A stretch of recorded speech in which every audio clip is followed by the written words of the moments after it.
नमस्कार शेतकरी मित्रांनो, ॲग्रोनॉमिक फर्टिलायझर मध्ये पुन्हा आपले स्वागत.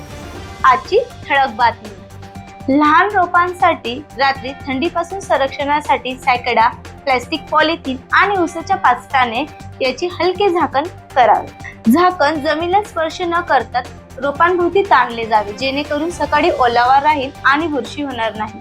झाकणाचे प्रकार: सकडा व पाचट. रोपांवर हलके थर टाका, हवा खेळती राहील आणि उष्णता अडकली जाईल. Polythene sheet. क्लोअर प्लास्टिक वापरा. रोपांच्या टोकापासून 10 ते 15 सेंटीमीटर उंचीवर ठेवा. सकाळी लवकर काढा.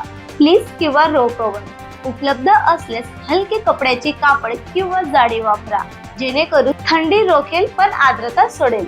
काळजी घेण्याचे नियम: संध्याकाळी सिंचन करून माती ओली ठेवा, पण पाणी साठवून ठेवू नका. दिवसा झाकण काढून रोपांना सूर्यप्रकाश मिळवा, अन्यथा कोमजून जाण्याचा धोका. दररोज तपासा. 2 दिवसापेक्षा जास्त दिवस सलग झाकून ठेवू नका, जेणेकरून नवीन वाढ थंडीत खराब होणार नाही. असेच नवीन बातम्या जाणून घेण्यासाठी ॲग्रोनॉमिक फर्टिलायझरच्या चॅनलला आजच सबस्क्राईब करा.